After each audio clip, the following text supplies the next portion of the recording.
Sejam todos muito bem-vindos a mais um episódio do Conversa com Energia. E mais uma vez estamos aqui na cidade de Porto Alegre, em um dos escritórios da NA, na qual temos um escritório compartilhado também. E hoje eu tenho o prazer de receber aqui comigo para conversar a Aline Pan, cofundadora da Rede Brasileira de Mulheres na Energia Solar. Aline, seja muito bem-vinda ao Conversa com Energia. Então, muito obrigada pelo convite, é um prazer estar aqui e espero poder contribuir aí com todos os ouvintes que vão nos escutar. Isso, escutar e ver também. E ver. Aline, eu te conheci teu nome através do Thiago Cassol, que gravamos na outra oportunidade, mas eu vi já de cara que vocês têm algo em comum, que é a física. Sim. Né? Vocês foram colegas, sim, né? Foram colegas. Sim. Por que escolha em física? Na minha cabeça, isso é grego. Assim, a física é terrível. Pois é, desde o ensino médio, assim, eu amei a física quando eu fui apresentada. E aí, a curiosidade, o entender o porquê dos fenômenos que acontecem ao nosso redor, me interessou muito. O professor do primeiro ano já disse: Aline, tu tem um raciocínio diferenciado, não quer, quem sabe tu começa a fazer lá na URGS, tem o Física para Secundaristas, um curso, por que tu não vai fazer e tal? E eu fui no ensino médio, no segundo ano, daí no terceiro também fui, e acabei fazendo Física, e logo que eu iniciei o curso de Física, foi criado na universidade, na PUC, que eu cursei, o primeiro grupo de energia solar. E aí a professora, havia sido minha professora de Física 1, me convidou para trabalhar lá, o Thiago também. Também tá. E nós começamos a trabalhar lá em 98. Vão fazer 26 anos já desse grupo de pesquisa, que hoje tem muitas pessoas formadas e que estão aí trabalhando por todo o setor de energia solar. E é uma coisa interessante, né? Em 98, né? Aqui, provavelmente, eu comentei isso com o Thiago, nós temos uma legislação de 2012, mas, claro, a energia solar e o efeito fotovoltaico, ele é muito antigo. Ok, mas como é acompanhar essa evolução assim, ao longo dos anos, né? Tu que está desde 98 envolvida com isso, né? É muito legal, porque quando a gente começou e trabalhar, por exemplo, a gente tinha alguns módulos antigos que os meus orientadores haviam conseguido da heliodinâmica, que tinha sido fabricado aqui no Rio Grande do Sul por pessoas da Alemanha, e a gente ouvia falar, e a gente pensava, quando que isso vai chegar no Brasil, né? Quando que isso vai se tornar uma prática? E aí depois, daí a gente começou a trabalhar, e o laboratório começou a crescer, e aí a gente viu, assim, todo realmente a caminhada, quando veio os primeiros SOS, né, da região sul para as estradas, a gente acompanhou as principais discussões no dia da minha defesa do meu mestrado. Foi feito o primeiro Simpósio Nacional de Energia Solar Fotovoltaica, onde foi convidado a ANEEL, a EPE, e ali originou a primeira discussão, assim, vamos fazer uma legislação para o Brasil. Claro que foi logo após o apagão, lá em 2001, que estava efervescente tudo, criação do Proinfa. Então, assim, é muito bacana acompanhar tudo isso, é muito bacana. Eu também fiz o meu doutorado fora, eu fiquei 5 anos em Madrid, e eu também cheguei lá com recém o Real Decreto havia saído. Então, acompanhar tanto a parte física, porque tem muita física no efeito fotovoltaico, né? E acompanhar também a parte de regulação e de mercado é incrível, né? Porque é realmente conseguir entender como foi feito as decisões, também foram feitas as escolhas, né? As decisões, às vezes eu digo para os meus alunos, a gente pensa que aquilo está mal feito, mas aquilo tem toda uma caminhada por detrás e que foi pensado naquela situação, né? Então é muito fácil, né? A gente diz, né, do aula na engenharia, engenheiro de obra pronta, né, que a gente vive falando, é muito fácil ser, né? Agora, aquele que vai, de fato, planejar, executar e fazer a coisa acontecer é diferente, né? Então, e a tua ida pro doutorado foi em 2009, né? Eu fui em 2005 e voltei em 2009. Tá. E lá era um cenário diferente que tu encontrou lá? Totalmente, né? Então, porque 2005, quando eu fui, no Brasil ainda não estava regulamentado. 2004 foi esse primeiro simpósio, que foi muito legal, que foi aqui em Porto Alegre.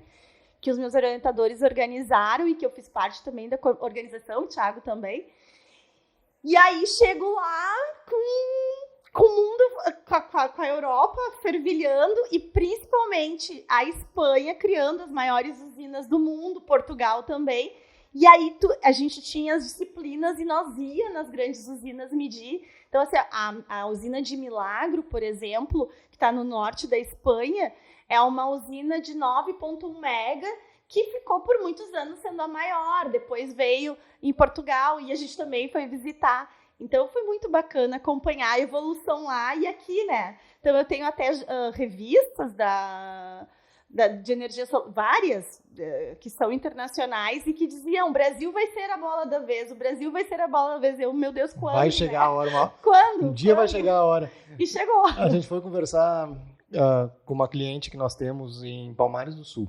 Uhum. E aí ela tinha feito uma viagem à Europa anos antes de colocar na sua fazenda. Tem uma fazenda de arroz. Né? E ela disse que foi para a Holanda, né? Chegou lá e era aquele absurdo. Uhum. Tinha usinas, solar, eólica. Ela disse, não, eu preciso fazer isso também. Voltou e aqui, né, era tudo muito difícil. Uhum. Então ela teve que esperar alguns anos até Sim. a oportunidade dela chegar. Mas a percepção é que a gente sempre teve um passinho atrás, né? Sim, por várias questões, né? Eu digo assim que essa visão monoenergética que nos sustentou por muitos anos é pela realmente quantidade de recurso hídrico que nós temos. É a energia mais barata, é a mais desenvolvida, se a gente for ver também, é tempo já de inserção em matrizes pelo mundo, né? Então a gente ficou com aquela visão monoenergética por muito tempo. E eu entendo, né? Mas também não vamos dizer assim, não acho que tenha sido ideal, porque a gente poderia ter se desenvolvido muito antes para muita coisa. Mas ok, nós somos ricos em recursos, né? E agora está aí a solar, e eu acredito que a biomassa também vai vir prosperar muito, principalmente a combinação biogás, hidrogênio. Então, a gente está aí, a gente tem muita potencialidade em recursos energéticos, né? Sim. Tu falaste antes aqui das tuas falas para os teus alunos, né? Onde entrou a docência nessa história toda? Tu já tinha essa cabeça para a docência quando foi para física? Não, né? Não, eu queria ficar bem trabalhando com pesquisa, bem física de laboratório, né? Mas aí logo eu acho que foi no quinto semestre eu comecei a dar aula, porque tinha contrato no estado, eu precisava de dinheiro. E tinha oportunidade. Tinha oportunidade, comecei a dar aula e, como dizem, né, o mosquitinho te morde. Eu adoro falar, eu adoro ensinar e foi maravilhoso, porque eu gosto muito de entender como que as coisas acontecem e também explicar, né, os fenômenos. Então foi ótimo, daí eu comecei a dar aula já no ensino médio, dei aula em colégio privado, público, depois dei aula para cursinho, e aí fui para a Espanha para fazer meu doutorado. Quando eu voltei, eu fiquei 9 anos na PUC como professora e agora já estou 5 anos e meio na URGS. Na URGS também. E onde é que veio essa ideia do movimento do MESOL? Então como ele nasceu? O movimento do MESOL é um pouquinho assim, ele começa ali em 2018, porque, com algumas mulheres que estavam incomodadas, né, de estarem sempre sozinhas em várias situações, assim, né? Eu fui muito tempo a única mulher no evento, né? Eu trabalhei durante 4 anos e meio, que eu estava lá no doutorado, num projeto da União Europeia, que se chamava Crystal Clear, que era um grande projeto da União Europeia, e nós estávamos entre 15 países, e a cada 15 dias a gente ia para uma reunião em um país diferente da Europa, e praticamente era sempre eu, só de mulher, nos congressos europeus e tal. E aquilo já estava me incomodando, daí foi criado um coletivo de mulheres lá na Espanha, eu fiz parte. Daí eu voltei para o Brasil, tive a maternidade, né? Tenho 2 filhos, passei também, além da situação de ser mulher, a questão dos estereótipos, do preconceito, a questão da maternidade também me incomodou bastante, assim, eu sofri bastante por conta disso. Então eu já estava em alguns movimentos, algumas discussões. E aí, em 2018, o professor Ricardo Ritter, que na época era o diretor da Associação Brasileira de Energia Solar, nós conversamos, eu comentei o que andava me incomodando e movimentos que eu estava participando, e ele falou, bom, lá no laboratório também. Quem sabe a gente faz uma reunião de mulheres em energia solar para a gente debater. E aí se reuniu 48 mulheres lá na Federal de Santa Catarina, e veio, foi bem legal, assim, porque veio empresas, veio a Atom, por exemplo, do Rio de Janeiro, veio algumas empresas já integradoras também, a maior parte era de universidade, as mulheres, mas tinha já algumas integradoras. E aí foi muito engraçado que a gente perguntou, tá, mas o que nós, como mulheres, precisamos fazer para ter mais mulheres e tal? E aí a gente viu, assim, que a gente precisava muito era de apoio, uma apoiar a outra. E como a gente estava sozinha e as necessidades individuais eram coletivas, e aí a gente, por que não, né? Criar uma rede, algo de apoio entre nós. E aí nós criamos, a gente fez essa reunião, foi em junho ou julho de 2018, agora eu já não estou me lembrando exatamente o mês, mas em dezembro já se criou a rede.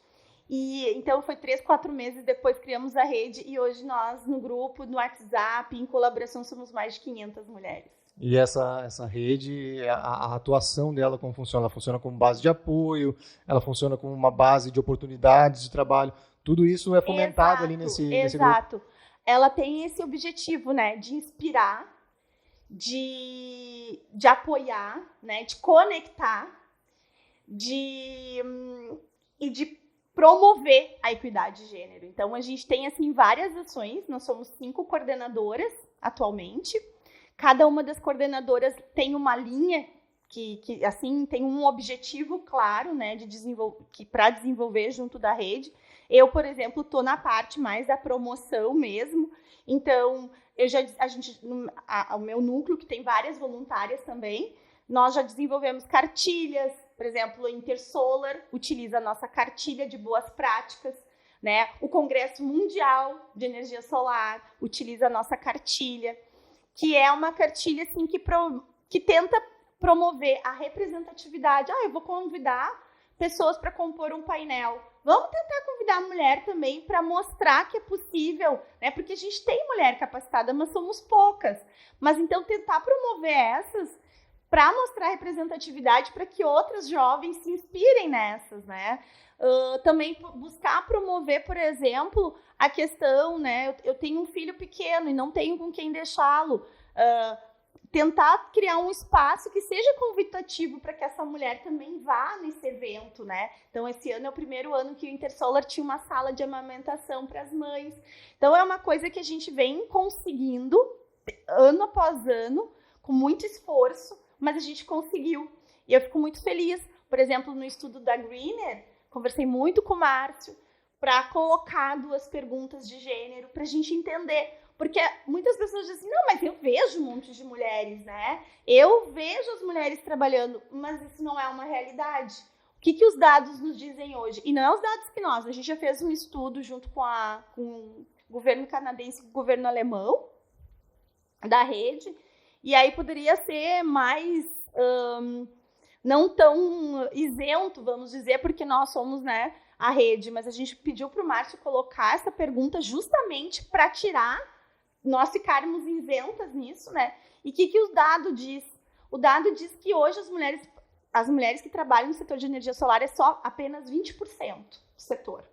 E desses 20, só 2 é na área técnica, que é a área que eu trabalho, na área de engenharia. Eu ia mesmo perguntar, esse movimento ele abrange todas as áreas ou somente a área? Todas as áreas, mas o núcleo de coordenação e o nosso foco principal é a área técnica. Porque é onde está o maior... O nosso gargalo é aí, né? Não que as outras áreas a gente apoia, a gente incentiva, a gente promove, mas, assim, mulheres na área da venda, do marketing, da advocacia, tem mais representação, né? Ainda não tanto quanto deveria, mas tem bastante. Agora, na área da engenharia, na área de instalação, na área de programação, não tem, né? Então, assim, o que a gente pensa?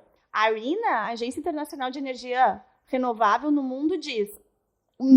Com o tempo, a maior empregabilidade será na área de energia e maior ainda na área de energia solar, né?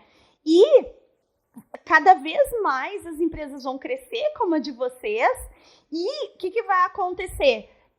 O número de pessoas técnicas vai aumentar também a necessidade, né? E aí, o que acontece?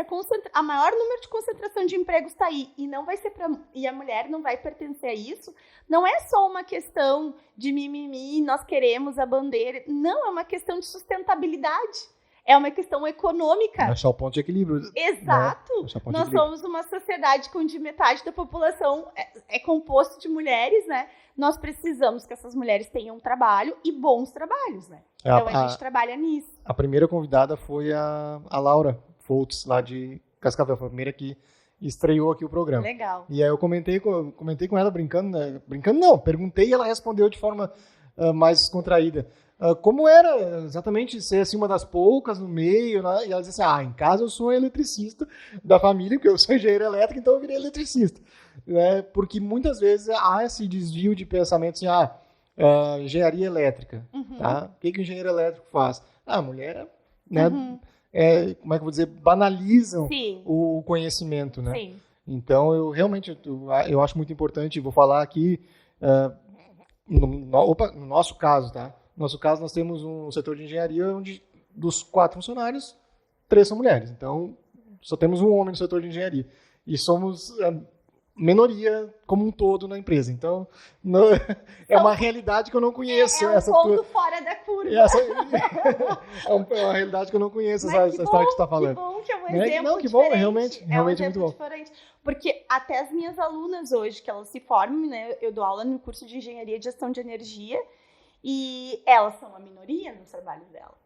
Elas completamente, assim, em geral, elas são a minoria, elas têm vários problemas quanto a isso também, por ser minoria, por falta de respeito com o profissional.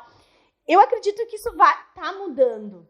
Já melhorou muito, sabe? Eu, nos primeiros eventos que eu ia, né, representando a área de energia solar, me perguntavam se eu era promotora, se eu era secretária, né? Não a responsável por aquilo. Mas tá melhorando, já vê mais, mas ainda, se a gente for avaliar, realmente os números são muito pequenos. É claro, tu tá muito mais no meio do que eu, mas o que eu percebo não chega nem a ser falta de educação, não é um desrespeito. É apenas um, assim, escantear, né? Deixar de lado. Exato. Pode não proferir nenhuma palavra, pode não fazer nenhum gesto agressivo, Sim. mas simplesmente ignora. Exato. Isso que eu vejo. E é exatamente isso, Walter. Se tu pergunta para as mulheres, o que elas mais querem é o reconhecimento, né? Então, assim, a gente pensou muito em ações, porque, assim, não adianta a gente só reclamar, a gente tem que agir, né? Como que a gente pode mudar a situação? Então, a gente tem uma plataforma onde as mulheres colocam os currículos lá, quando as pessoas precisam, a gente indica.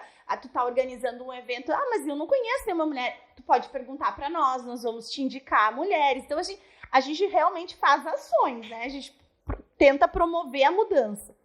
E aí, a gente perguntou para as mulheres da rede, o que mais vocês querem? É capacitação, a gente estimular cursos, enfim. Não, a gente quer ser reconhecida, a gente quer ter respeito, a gente quer não ser agredida, discriminada. Então, assim, realmente acontece, infelizmente, e a gente precisa fazer essa mudança, né? Já passou do tempo, né? Passou do tempo. Tu falaste aqui que tu está há 5 anos na URGS, né? Uhum.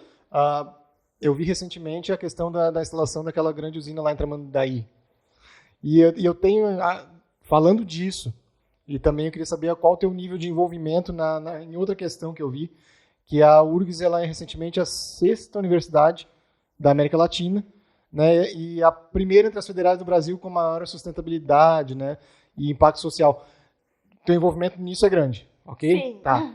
Então, falando da usina e também dessa classificação, quais as ações tomadas para que chegasse a esse posicionamento dentro da América Latina, né, qual o planejamento, a cultura que foi implementada para que as pessoas entendessem, para chegar a esse resultado final, né? Porque nós trabalhamos muito com cultura, né? Não adianta nós vendermos lá em Taquari, vendermos um produto que tem como cerne uma sustentabilidade né, embutida nele e não praticarmos isso. Com certeza. Né? Então, nós temos essa propagação da cultura. Então, como foi feita essa montagem de cultura para que a URGS como um todo entendesse isso e chegasse onde está? Então, a universidade, a usina é um aspecto, né? Porque Sim. tem vários aspectos, né? A questão do destino dos resíduos usados nos laboratórios, a questão do campus realmente promover essa questão da sustentabilidade, né? Nos dá muito orgulho que entre as federais nós estamos em primeiro lugar, né? E a usina é vamos dizer, um marco referencial para a nossa universidade, porque foi um projeto que a gente conseguiu através do Ministério de Educação, que tem o intuito realmente de promover as energias renováveis, e principalmente o objetivo inicial era nos institutos federais, onde tem os cursos técnicos, mas se ampliou para as universidades. No momento havia recurso para isso e a universidade conseguiu isso.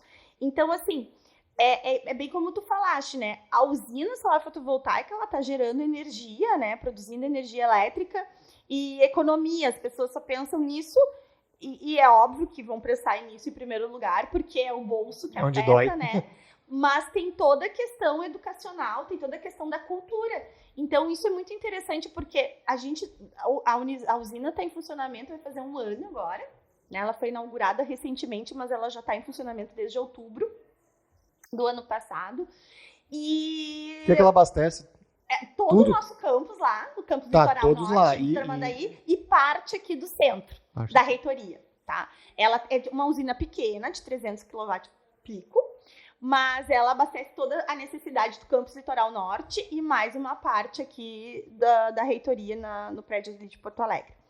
Então, assim, as escolas vão lá, né? Os próprios servidores do campus, né? Claro, os alunos, com certeza, porque tem as disciplinas, mas os servidores, toda a universidade, ela tem uma conexão com muitos setores dentro da nossa sociedade, né? Então, isso é muito, muito importante, muito evidente, a gente preza muito, como tu falaste, assim, eu fiz um trabalho recentemente, que está até em publicação, onde a gente desenvolveu muito a questão da cadeia produtiva do setor de energia solar fotovoltaica no Brasil, né? Tem muito a ver com o que tu falaste agora da questão do integrador. Porque, claro, todos os estudos de cadeia produtiva, quando a gente vai fazer a análise, começa lá com a purificação do silício, aí vai. Só que, infelizmente, no Brasil, nós não desenvolvemos os produtos, a gente vende, né? E aí, o que acontece? A gente faz uma análise, que é importante, que é o que o resto do mundo faz, mas nós não fazemos. E aí, a gente resolveu, nesse trabalho, que junto com a professora Juliana e com a professora Ângela, que eu desenvolvo, a gente resolveu colocar no centro da cadeia produtiva o integrador. Porque o nosso foco é o integrador, é onde a gente acredita que no Brasil precisa se desenvolver, deveria até o governo colocar o foco em qualificar, em produzir, por isso que eu também trabalho com essa questão do selo Mais Energia Sustentável, que é aonde vai fazer a disseminação para a sociedade, é ele que vai chegar lá na casa que vai poder explicar para aquela pessoa lá, e ele que também faz a compra com o distribuidor, né? Então, a gente tem aí o elo. E a universidade, ela funciona mais ou menos assim também, se a gente for ver, ela faz um elo de conexão com a sociedade muito grande. Então, a URGS tem muitos projetos onde realmente estão evidenciando a questão da sustentabilidade para promover isso. A usina é um exemplo. Aí nós temos outros exemplos que é através de compras, né? Tentar buscar fazer compras de empresas que estão próximas, né? A questão do resíduo. Então, tem muitas ações que a universidade está dando evidência, está privilegiando, está colocando como foco. É como isso, a gente escolher onde a gente vai colocar o nosso foco e se desenvolver. Aí muitas pessoas pensam assim, mas não tem recurso, mas não sei. Quando tu adota, né? É tudo uma política de governança que tu escolhe, né? Quando tu escolhe essa política e tu desenvolve todo o teu planejamento estratégico em função dela, as coisas acontecem. E está acontecendo agora aqui na URGS. E se vê aí o resultado O de tudo resultado isso, disso, né? Porque daí tu consegue buscar projetos que visam isso, né? Hoje a gente tem várias oportunidades na área de sustentabilidade, mas que tu tem que estar muito bem preparado, né? Então hoje todo mundo fala em ESG, isso, em várias condições, mas que realmente necessitam uma mudança de comportamento. E essa mudança de comportamento é realmente tu escolher o teu foco, é escolher como que tu vai trabalhar para que tu consiga alcançar. Então a universidade ela vem promovendo isso e continua, né, nessa busca. Eu espero que ela fique por muito tempo, né? Porque eu acho que nós temos que ser, com certeza, o exemplo aí da nossa sociedade nessas ações. A gente está lá ensinando a teoria, a gente também tem que colocar em prática, né? E agora com a usina inaugurada e em funcionamento, fica muito mais fácil de tu ter ali um exemplo prático para dizer, olha, assim que funciona. Exato. Isso tem que ser feito assim, Exato, daí os né? alunos... Porque a teoria é uma coisa, agora tá vendo... Exato. Né? E aí é muito legal, porque agora já tem outros projetos entrando em funcionamento conjuntamente, então a gente pensa, vai ser muito útil para os meus alunos de engenharia. Sim, com certeza, porque eles vão projetar uma usina, eles vão ter outra lá para medir e vão se certificar. Já tá aí, antes de a usina ser implementada, já orientei TCC da própria usina, a gente fazendo o planejamento dela, né? E agora já tem outro, já tem tese de mestrado, já dissertação de mestrado, enfim. Mas também, por exemplo, o pessoal da geografia, a gente tem uma estação meteorológica lá, então o pessoal está vindo trabalhar, o pessoal da biologia. Então, a gente está já começando a fazer parcerias e aquilo vai se tornando uma rotina, né, dentro das práticas. E isso é muito legal, porque quando a gente pensava antigamente, né, lá na energia solar fotovoltaica, isso é da área da engenharia. Não, a sustentabilidade é justamente isso. Ela conversa com todas as áreas e ela precisa desse olhar, né? Sim, porque ela trata do ambiente que a gente vive, nós não vivemos isolados, então... Exato. Trata de tudo que está ao nosso redor. A gente está todo mundo conectado com isso, né? Então é muito legal. Aí foi colocado agora também um medidor uma outra estação meteorológica, que é um anemômetro e tal. Então a gente está incorporando condições para que ela se torne um objeto de estudo para vários cursos, para várias realidades, né? Para subsidiar. Tem agora um aluno do desenvolvimento regional também fazendo um cálculo dos créditos de carbono. Então, a gente está envolvendo muitas áreas, todas relacionadas lá à implementação da usina. Eu acho que universidades como um todo, não somente o URGS, proporcionam isso, né? A variedade de oportunidades, né, de oportunidade de trabalho, oportunidade de pesquisa, oportunidade de estudo, né, de aplicações de formas diferentes. E falando em oportunidades, eu estava aqui me lembrando, eu acho que tu, em algum momento, porque assim, eu sempre faço uma pesquisa para não estar desarmado, né? Em algum momento tu já falou sobre oportunidades na GD, né, de oportunidades como um todo na GD e Mercado Livre. O que tu podia nos trazer assim, sobre o que tu enxerga de oportunidades de mercado nesses dois ramos aí? Muitas, né? A ampliação e a abertura do Mercado Livre a partir do ano que vem vai possibilitar, né, inúmeros consumidores que estão, né, na alta tensão, todos que quiserem migrar. Isso são muitas oportunidades, né? E essas oportunidades, eu vejo assim, até a gente comentou muito assim durante esse semestre, né, na faculdade, porque diminuiu muito, né? Os meus alunos fazem estágio nas empresas, né? Então a gente sabe o quanto diminuiu a venda para os integradores por conta de todas as mudanças regulatórias, por conta de vários... Porque o setor de energia, como eu digo, né, ele é o maior vetor de desenvolvimento de uma sociedade. E aí, entrelaçado a ele, tá questões políticas, financeiras, né, econômica, financeira, ambiental. Então, tá tudo aí pairando. E aí, o que acontece? Com todas as questões aí regulatórias, a gente teve um mercado muito aquecido ano passado, né? Todo mundo sabe, e agora em um declínio considerável. Esse declínio, as pessoas pensam que vai se continuar, ele não vai se perpetuar, eu acredito que não, né? Vai voltar a vender, não como se vendeu o ano passado, as empresas se estruturaram para o ano passado, mas as empresas têm a possibilidade de realmente ampliar os seus negócios e trabalhar com uma carteira de oportunidades para elas, né? Porque eu digo, né? Cuido para usar as palavras certas para não ser muito objetiva. As pessoas têm que pensar fora da caixa. Elas não podem ficar só pensando numa única linha, porque isso não é a vida real. Hoje em dia, né? Antigamente, tu vendia um produto e tu ficava 20 anos naquele. Hoje não é mais assim.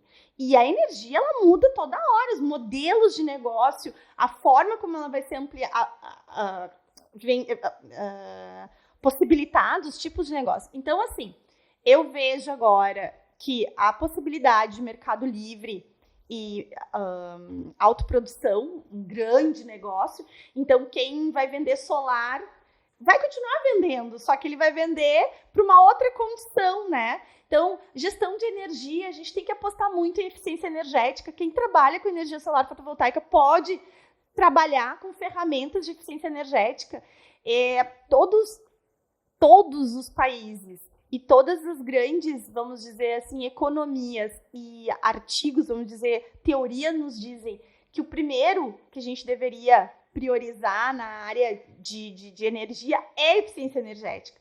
Então, assim, as empresas podem trabalhar juntamente eficiência energética, mercado livre, solar. Então, assim, eu vejo uma grande oportunidade.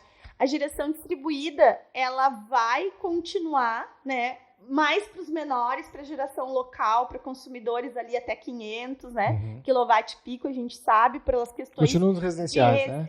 E bastante também, até pequenas usinas, né, que daí a questão tributária, ela não vai pegar tanto, vai valer a pena, vale a pena, né, pelo preço da energia que a gente tem, mas vai se ampliando os modelos de negócio. E aí o setor, as pessoas têm que se atualizar e se adequar a essa nova realidade.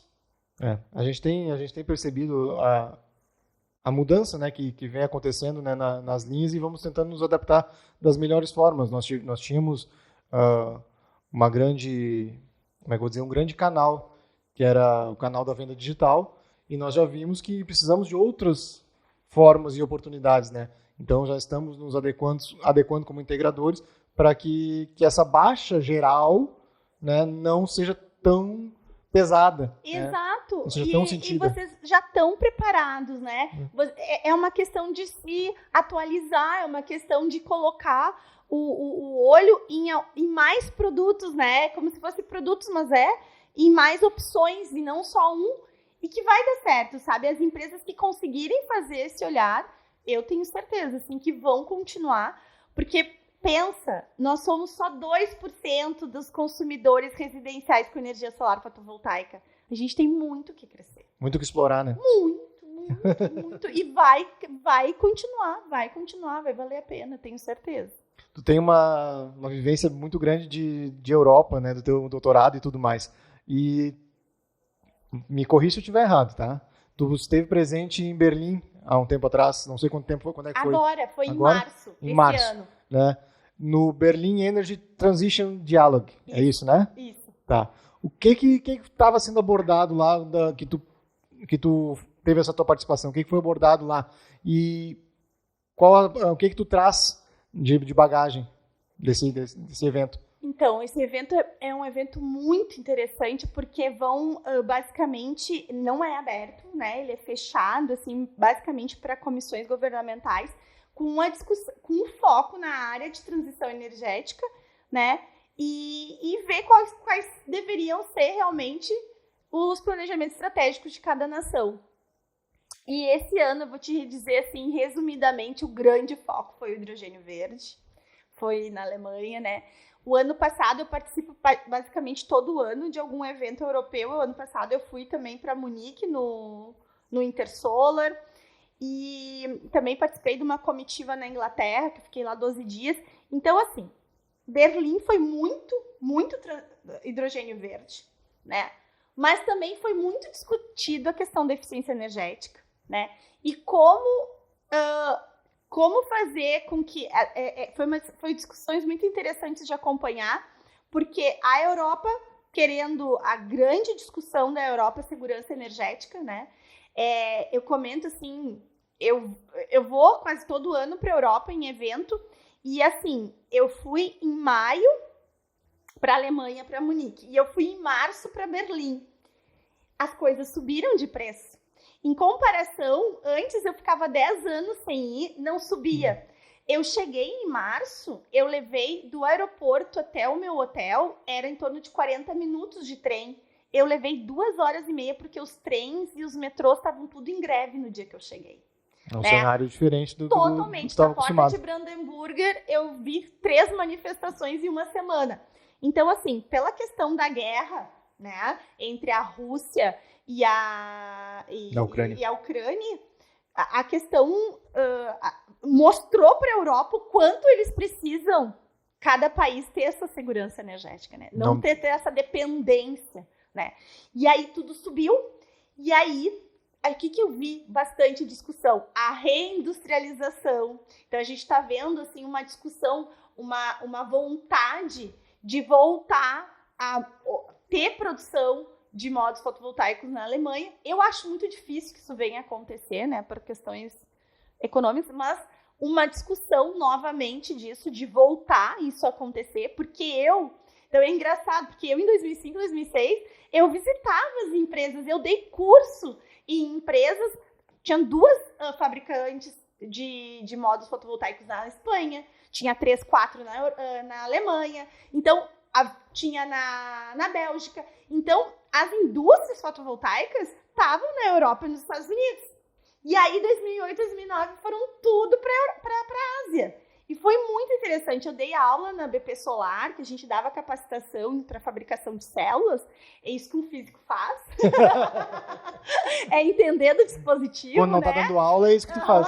É entender do dispositivo, é desenvolver dispositivo. Pensa, no meu mestrado, eu trabalhei com células bifaciais, que hoje estão chegando no mercado, né? Então, a tecnologia que a gente viu há 20 anos atrás, hoje está chegando no mercado. Então, a gente desenvolve isso, né?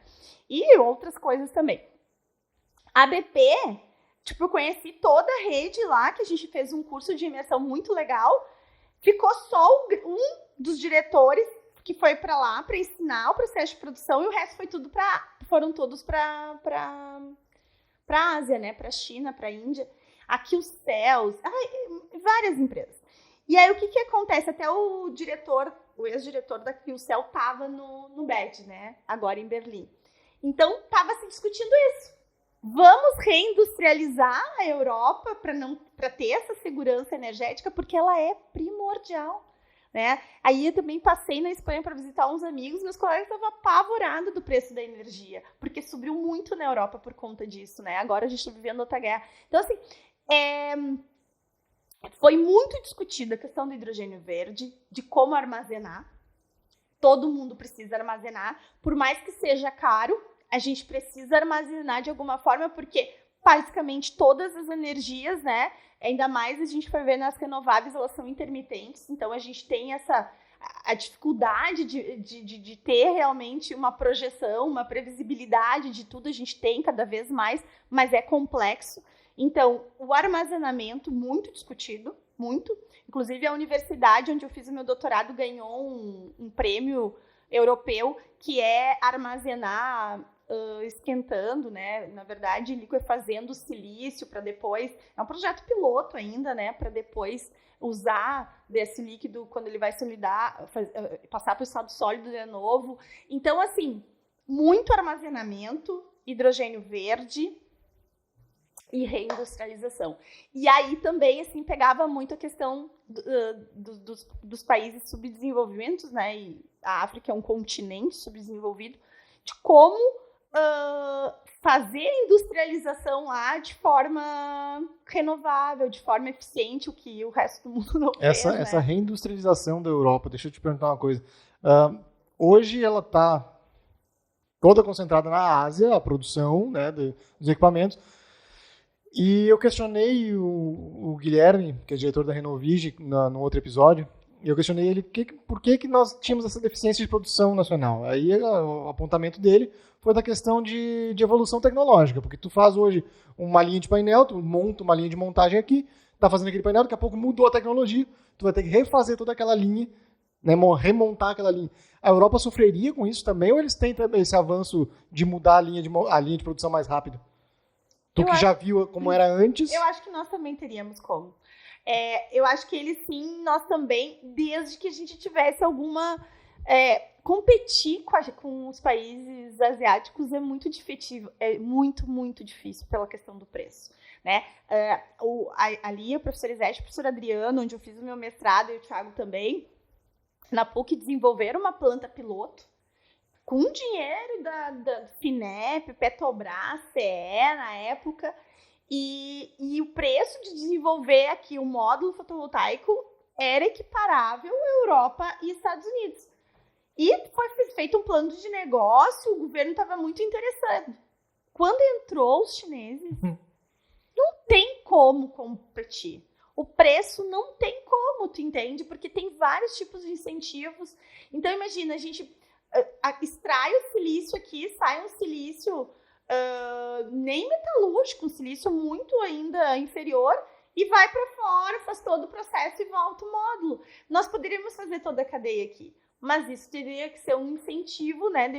Deveria ter um foco, como a gente falou lá, da busca da sustentabilidade. Tudo depende de onde tu vai colocar o teu foco. Então funcionaria só a questão Eu acredito que sim. É uma questão de... Porque assim, muda, com certeza. Muda a tecnologia. Agora tá vindo tipo N, monocristal. A gente tá vindo...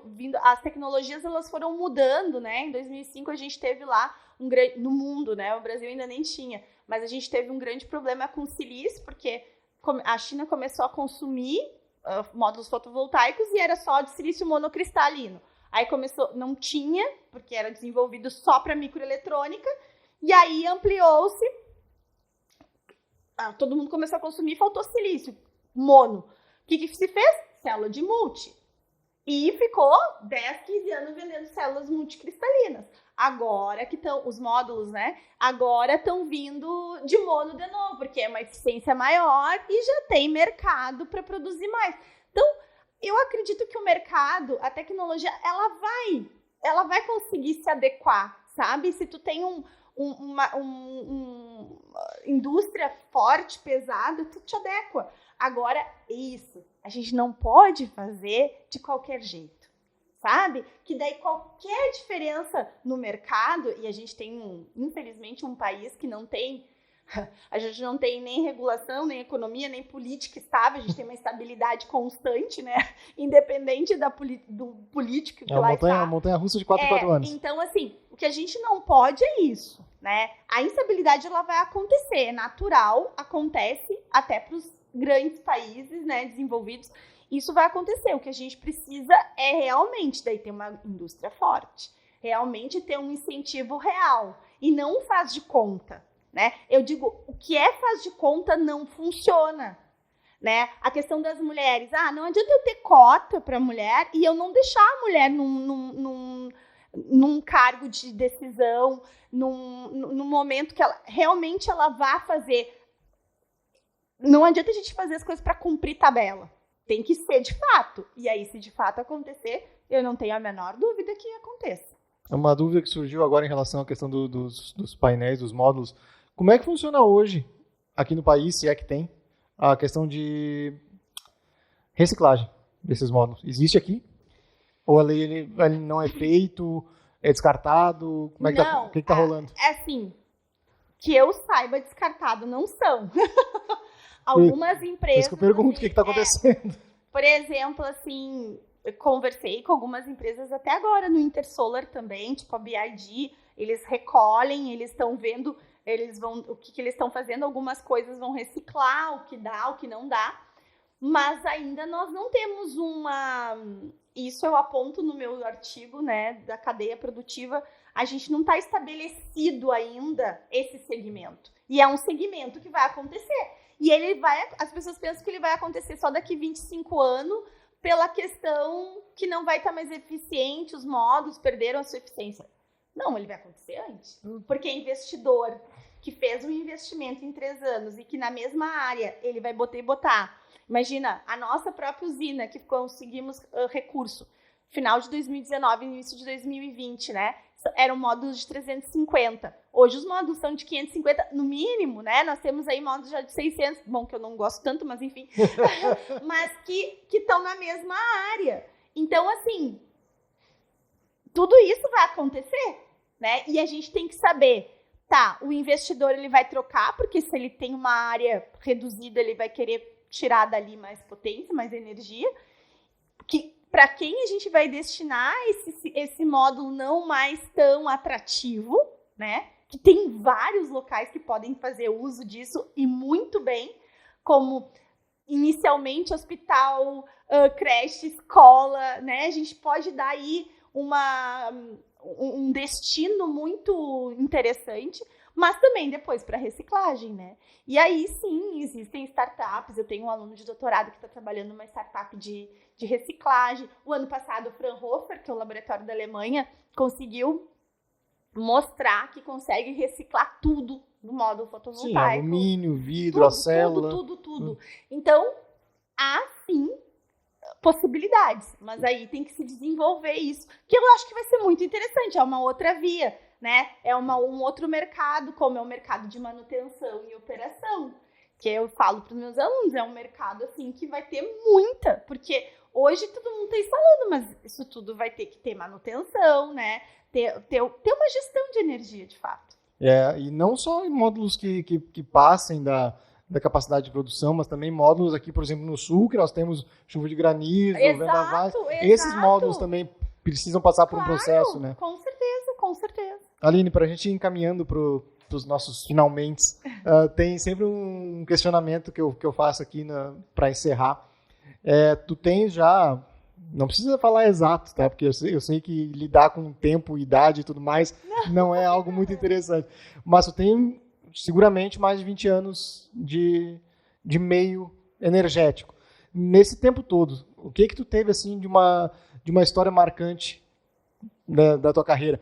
Marcante, eu digo o seguinte, assim, ó, que quando te reúne com teus amigos, tu conta, quando tu pensa em algum aprendizado que tu teve, tu lembra disso. Tenta puxar alguma coisa assim que te marcou de alguma forma. Pode ser engraçado, perrengue, algum ensinamento, enfim, algo que te marcou e que tu sempre lembra, assim, como tá no teu top 3, digamos assim. Tem vários, né? Porque são mais de 25 anos já trabalhando nisso. Mas deixa eu te contar, assim, lá no inicial, vamos dizer, lá como estudante, né? E tal, assim, tem 2 fatos que eu conto sempre. Inclusive, o Thiago tava. A gente fazia muitas medidas, a gente não tinha um simulador solar. Então, se a gente desenvolvia células e depois montava um módulo, a gente tinha que calibrar. E como que a gente ia calibrar? Tomando sol. E eu tive, assim, umas 3 insolações horríveis, né? Então tem que usar muito protetor solar, muito boné, porque realmente é preocupante. Tem um outro que, quando a gente estava montando o laboratório, a planta piloto aqui, células, nós estávamos instalando tudo, então chegaram os fornos, foram tudo. Foi tentado fazer uma planta piloto com produção nacional de tudo, assim, né? E aí nós estávamos trabalhando e instalando coisas e nós tínhamos uma visita do Ministério para conseguir ver se a gente conseguia receber mais recurso, né? E aí estávamos testando os gases, porque para tu fazer a célula solar, tu faz a inserção com vários tipos de gases, né? Então vai o gás do fósforo, do boro, lá para a gente fazer as dopagens e tal. E aí trabalhávamos no laboratório, tinha físico, químico, engenheiro, e eu sou uma pessoa muito alegre, sabe? Porque, não, já chega o que a gente tem na vida, né? Vamos trabalhar tentando sorrir e tentando ver pra frente. E aí eu comecei a rir, nem lembro exatamente o porquê que um colega estava fazendo algo, e na sala limpa, toda aquelas de branco, com a máscara, né? Com a roupa de sala limpa. E eu comecei a rir, e o meu colega da química começou assim, falar pro outro, acho que porque a gente estava fazendo testagem de passagem de gás, tá passando o gás do riso. E a Aline tá com problema. E aqui, ele começou a falar e cada vez eu ria mais. E foi um episódio muito engraçado, assim, porque tava todo mundo preocupado porque eu tinha ainda na sala de químico e eu não parava de rir, né? Então, mas não tinha nada de gás. Era só riso solto mesmo. É muito engraçado. Essas coisas, assim, né? E o que mais me marcou, assim mesmo, foi quando eu vi a grande usina lá em Milagro. E que é uma usina com 853 proprietários. Nossa! Que é uma huerta solar, que eles chamam, né? E eu acredito muito nisso, assim, sabe? Eu sou muito idealista em algumas coisas. Eu vivo o mundo real, bola pra frente, não critico, mas eu, nas minhas aulas, eu falo que eu acredito mais e que eu acredito menos. Eu acho que, assim, a energia solar fotovoltaica, ela tem a capacidade de descentralizar, democratizar a energia. Ela é uma das únicas fontes que tem isso. A gente sai de grande usina para estar na tua casa, para ter lá na praia, para ter aqui na tua indústria, né? E isso, eu acho que é esse o caminho, sabe? E aí, quando eu cheguei lá, porque, então, grandes usinas eu não sou favoráveis, porque eu acho que a gente tem outras formas de explorar, né? E aí, a gente tem tanta residência, tanta oportunidade. Aí, quando eu cheguei lá, aquilo caiu por pé, porque era uma área, bem começando os Pirineus, é uma área bem ruim de plantar e com muitas pessoas que estavam num povoado que estava... Na Europa tem muito isso, né? Povoados que não tem mais pessoas morando porque não tem fonte de renda, não tem como se desenvolver lá, não é atrativo para nada praticamente. E essas pessoas se uniram e colocaram uma grande usina. Então, porque como já está indo para o norte, era com tracking, né? Acompanhava o sol. E aí, cada um, eu nem lembro quantos módulos tinham, mas era bastante, assim, tipo uns 80, cada tracking. E cada um deles tinha o seu inversor embaixo, já mandava notícia pro seu... Aí aquilo, assim, foi uma desconstrução para mim, porque eu sempre pensei, né, não grandes usinas, uma construção de como é possível também outras formas de ver e de desenvolver, sabe? Foi um quebra, assim, de paradigmas, assim, essa huerta solar. Um antes e um depois do divisor de águas. Foi umas duas Alines, assim. Então, eu sempre penso assim, a gente não pode ser muito... Não, tem que ser assim. Tem várias... Não é só um modelo, né? Existem, mesmo daquilo dentro que tu acredita, existem outras possibilidades, né? Eu estava quase esquecendo de um assunto muito importante, que eu olhei agora aqui na pauta e não esquecia nada, que é o selo Mais Energia Sustentável URGS Banrisul. Eu não tinha falado, nós tínhamos falado off, e aí eu achei que nós tínhamos conversado gravando, mas não. Gravando nós não conversamos. Fala um pouco sobre esse selo, né, o desenvolvimento dele e o quão importante ele é, como nós estávamos conversando aqui antes. Então, como a gente desenvolveu esse trabalho, até foi um TCC da Martina, a Martina está se formando sexta-feira,